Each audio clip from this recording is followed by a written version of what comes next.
मध्य प्रदेश के मुख्यमंत्री मोहन यादव ने केंद्रीय बजट 2026 की सराहना करते हुए कहा कि इस बजट में गरीब, युवा, किसानों और महिलाओं पर खास फोकस किया गया है।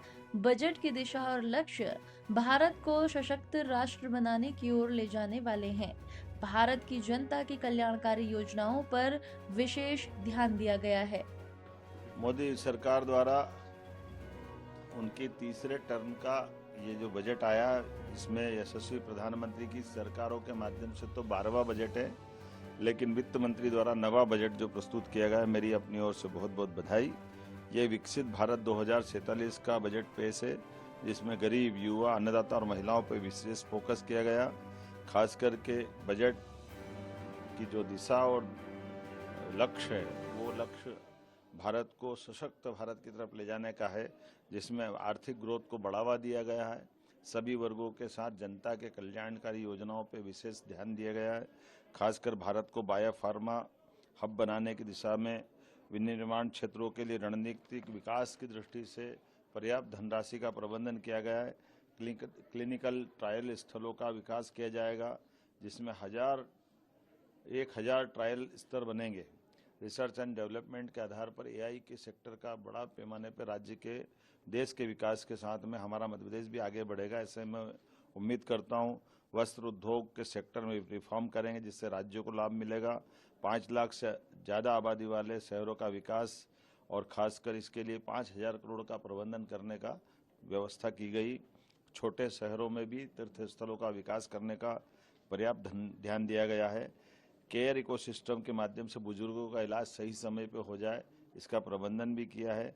देश के प्रत्येक जिले में एक महिला छात्रावास बनाने का निर्माण, ये नारी सशक्तिकरण की दिशा में ठोस कदम है।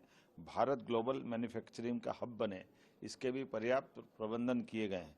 इससे कई वैश्विक देशों की चुनौतियों से निपटने में भी हमारी सरकार सक्षम होगी। गंभीर बीमारियों के लिए दवाई सस्ती करके ये सच में बड़ा काम किया है, जिसमें बीमारों के लिए कोई वर्ग का भी हो, लेकिन गंभीर बीमारियां हैं, उसका इलाज बड़ा महंगा पड़ता है। ऐसे में दवाई का सस्ती करना, माननीय प्रधानमंत्री जी को, माननीय वित्त मंत्री जी को बधाई देना चाहूँगा। खास करके पर्यटन स्थलों पर हजारों गाइड रख करके रोजगार के नए मार्ग को ढूंढने का प्रयास किया गया है। आर्कियोलॉजी की दृष्टि से, पुरातत्व की दृष्टि से जो रिजर्व स्थान है, उनको भी टूरिज्म की दृष्टि से खोलने का जो निर्णय किया गया है, इससे हमारी प्राचीन विरासत को भी लोग जानने समझने के लिए अवसर लेंगे।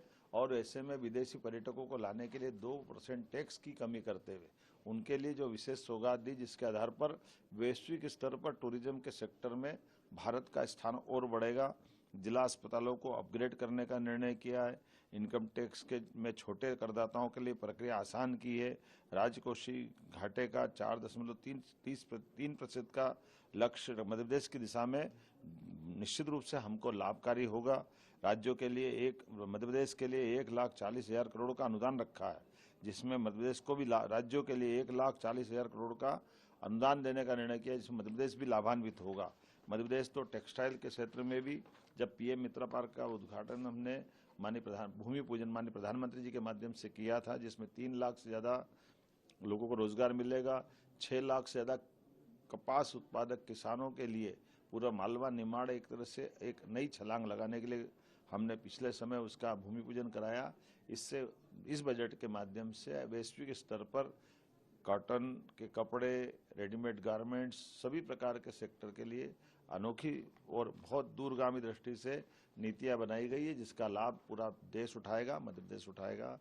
मैं अपनी ओर से, मध्य प्रदेश सरकार की ओर से, प्रदेश की 9 करोड़ जनता की ओर से आज इंदौर में मैंने इस कार्यक्रम में शामिल होकर के बजट भी सुना। बजट से जुड़े हुए विविध अलग अलग श्रेणी के विद्वानों के साथ संवाद भी हुआ, उनके विचार भी जाने, और उनने सबने एक मुक्त कंठ से एक मत होकर के बजट की तारीफ की। ये आनंद का विषय है। मेरी अपनी ओर से बधाई।